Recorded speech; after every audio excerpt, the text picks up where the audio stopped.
Hi viewers, welcome to 99 TV. నేను Raghunandan. So ఇజ్రాయెల్కి వెళ్తున్నారు మన ప్రధాని మోదీ. ఫిబ్రవరి 25, 26 తేదీల్లో అక్కడే ఉంటారు. బెంజమిన్ నెతన్యాహును ప్రైమ్ మినిస్టర్ని కలుస్తారు అండ్ అక్కడ ప్రెసిడెంట్ని కలుస్తారు. పార్లమెంట్కి కూడా వెళ్ళి ఆయన అక్కడ తన మాట వినిపిస్తారు.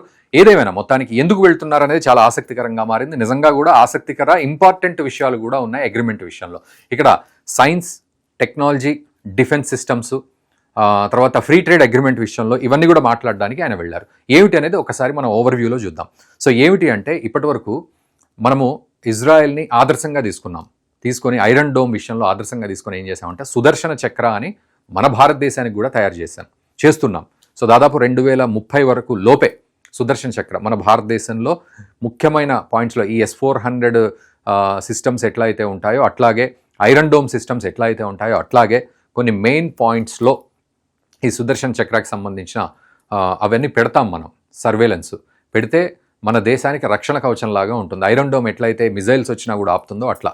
అయితే ఈ సుదర్శన్ చక్ర విషయంలో మాట్లాడడానికి అండ్ దీనికి తోడు ముఖ్యంగా చెప్పాలంటే జాయింట్ కోఆపరేషన్. ఇప్పటివరకు కూడా ఇజ్రాయెల్ నుంచి మనం అగ్రికల్చర్ విషయంలో కావచ్చు, సైన్స్ అండ్ టెక్నాలజీలో కావచ్చు కొంత ఇంపోర్ట్స్ చేసుకుంటాం. బట్ ఇక్కడ జాయింట్ కోఆపరేషన్ విత్ డెవలప్మెంట్ ఏమిటి అంటే ఈ ballistic missile defence system, anti ballistic missile defence system అంటాం. అంటే ఈ డిఫెన్స్ సిస్టమ్ S-400 లాగానే ఈ anti ballistic missile defence system అంటే ఐరన్ డోమ్ అనే మాదిరి బ్యాలిస్టిక్ మిజైల్స్ వచ్చినా కూడా ఆపగలిగే శక్తి ఉండేటట్టుగా మనం డెవలప్ చేస్తున్నాం. దీనికి తోడు కొన్ని లాయిటరింగ్ అమ్యునిషన్స్ కావచ్చు, తర్వాత ప్రెసిషన్ స్ట్రైకింగ్ బాంబ్స్ కావచ్చు.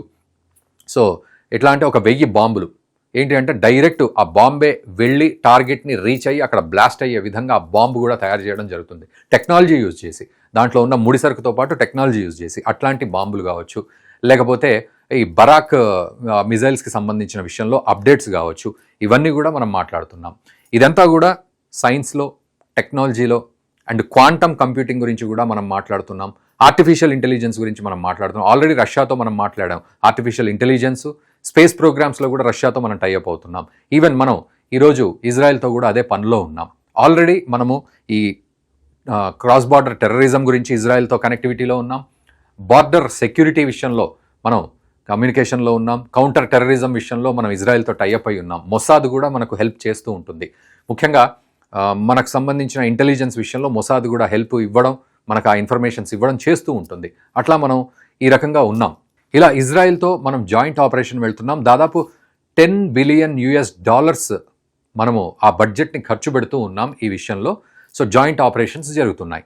నిజంగా మీరు చెప్పండి, ఇజ్రాయెల్ అనే ఒక అద్భుతమైన మిత్రదేశం మనకి ఇట్లా science and technology, agriculture, quantum కంప్యూటింగు, ఇలా ఆర్టిఫిషియల్ ఇంటెలిజెన్స్ విషయంలో మన దేశంతో ఇలా జాయింట్ ఆపరేషన్ పొత్తు పెట్టుకోవడం, జాయింట్ డెవలప్మెంట్ చేసుకోవడం అనేది మనకు ఎంతవరకు ఉపయోగం అవుతుందో ఒక్కసారి మీరు ఈ వీడియోలో కామెంట్ చేయండి. అండ్ దయచేసి ఇజ్రాయెల్తో మనకున్న దోస్తీ గురించి కూడా కామెంట్ చేసి మన మిత్రులకు ఈ వీడియోని తప్పకుండా షేర్ చేయండి. Thank you very much.